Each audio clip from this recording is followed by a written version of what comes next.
Let's just talk about, load shedding for just a moment. Whoa. Not good. But you think, oh, no, it's fine. They said stage 2, stage 3, we're alternating between the two this week, and then it's suspended at midnight. And then the next morning you wake up, and then on your phone you get all these push notifications from Eskom's push telling you that something exploded again overnight.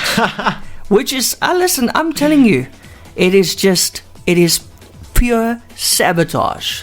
It must be. There's something you going can't on. get all those things exploding and breaking at the same time. I mean, they've arrested criminals this week again. They're stealing oil. Somebody working at Eskom. Stealing oil from the power station. That's just not on. I mean, I remember on Friday last week, I woke up Saturday, Eskom had made a tweet on Friday night. They said, due to lower demand this weekend, we are suspending load shedding. But yeah. I saw that and we tweet. were celebrating. Yeah, I saw that tweet on Saturday morning. Yes. Long story short, 11 a.m. comes around and I see another tweet. Stage 3 load shedding has been implemented. I was like, what is it going on? What happens Where's here? the load shedding free weekend? But I don't think we're the only ones getting upset. Pick n Pay just announced that they have plans to completely ditch Eskom. So they want to ditch Eskom in favor of alternative electricity sources. CEO Peter Boone revealed during an interview with SABC. The company says it's investing in alternative sources to keep its operations afloat and is in discussion with landlords to end the reliance on South Africa's national power grid. It's part of a strategic initiative and also part of the plan in relation to their ESG, environmental, social and governance strategy. And he also went on to say that, of course, we are in close contact and discussions with the landlords where occupancy or site incentives in order to find alternative sources than only electricity from the grid. And this includes solar and all your various energy alternatives. And they've already gone ahead and done some of that, but ultimately about 40% of this new effort will go into effect as soon as possible, which is really good to see from Pick n Pay. Got to get off the grid. I mean, you can't be. Listen, Kaine, I can't stress it enough. And funny enough, I spoke to somebody last night for more than an hour.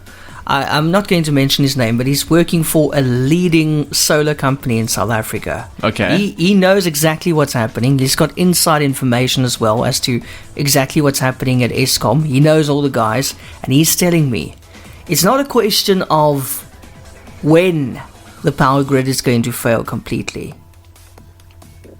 It's going to happen. It's definitely going to happen. Yeah. It's inevitable. Is that what he's basically kind of prompting? Yes. And I forgot what he said now. And we have a matter of time. I can't remember his exact words now. It's just basically, it is going to happen. It's inevitable. That's unfortunate, but also I think it's a realistic estimation because, I mean, Pick n Pay even said that they've already spent 1 million rand so far just on batteries for some of their alternative energy. And then last week we spoke about, is it the Foschini group, yes, buying all those Tesla Powerwalls. It's going to happen, and it's going to happen increasingly quickly, because it's not just having no power that's the issue. Someone like CyberSmart, for example, which is an ISP, yes, they were completely knocked out by a surge. So the South African fiber network operator and internet service provider CyberSmart is experiencing an outage that affected its fiber connectivity and website. CyberSmart told My Broadband that equipment at one of its data centers blew during a power surge, including a changeover switch.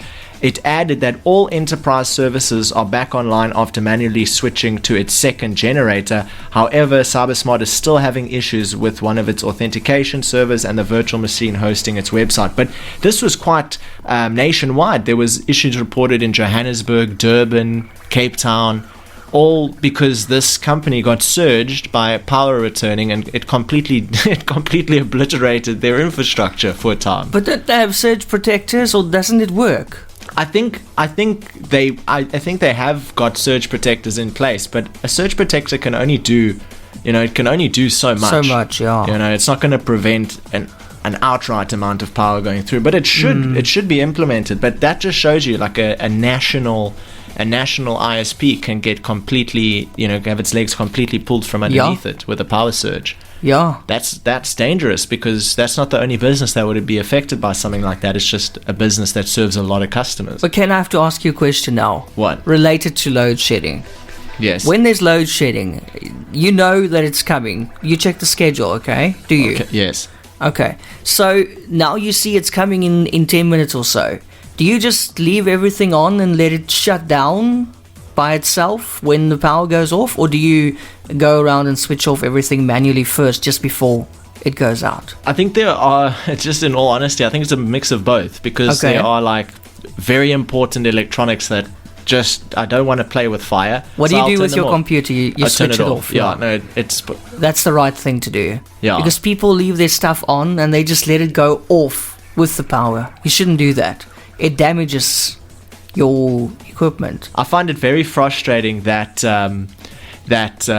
you get this tweet from Eskom that says, remember to turn off all your appliances, but we'll give you 1 hour notice. I got to quickly run from the other side of the town just to get home and turn off the appliances. If you're at home, switch it off before load shedding kicks in. No, it's no joke. I mean, switch it off manually. The other day, my earth leakage became faulty, and I blew one of my laptops. One of my laptops were just completely destroyed. But didn't you also say that your geyser packed up? And the geyser's thermostat and element packed up. Do you think that was related to load shedding? Well, Knysna did have a hectic power surge all the time. Remember when...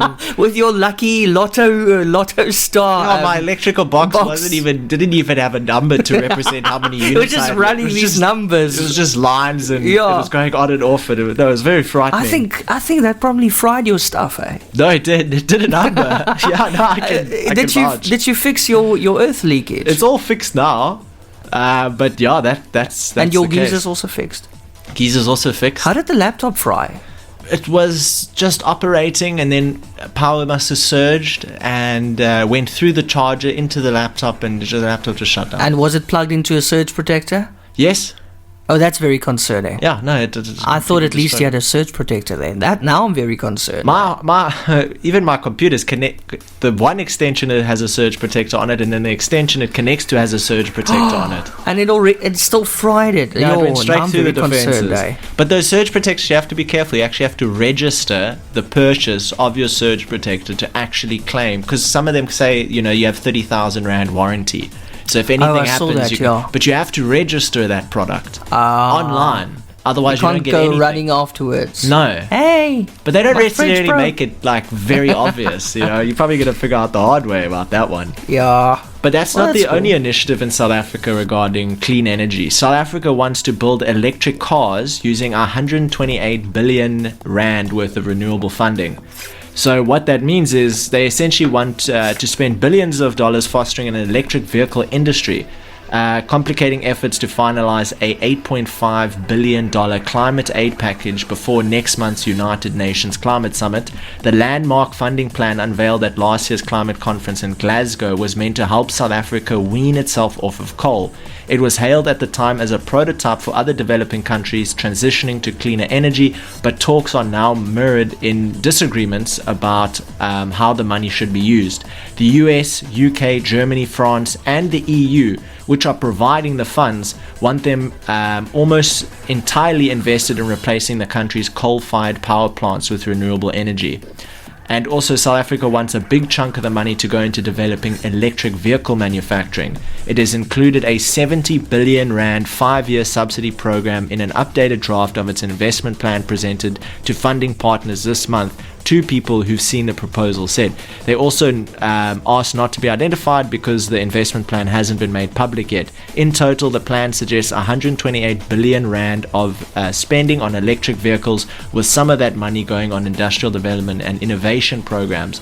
But a concerning thing is South Africa is the 13th highest producer of greenhouse gas emissions from electricity generation. Wow. 13th in the whole world. You don't expect it in a little essay, but that's the stats. 13. It's bad. That's why other foreign countries are stepping in and putting down these heavy restrictions. But this week, I can't remember the country's name now, but one actually said that if South Africa doesn't comply by, I think, 2026 with these emission rules and regulations, they're no longer trading with us. Yeah.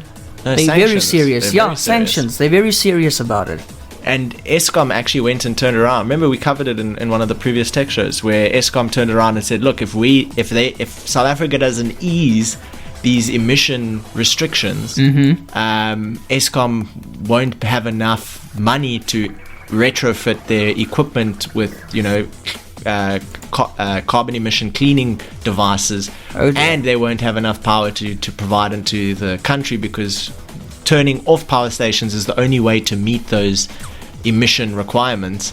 It's very challenging, but they earmarked, I think it was 300 billion rand required to actually retrofit all their power generation facilities with the equipment necessary to lower those emissions.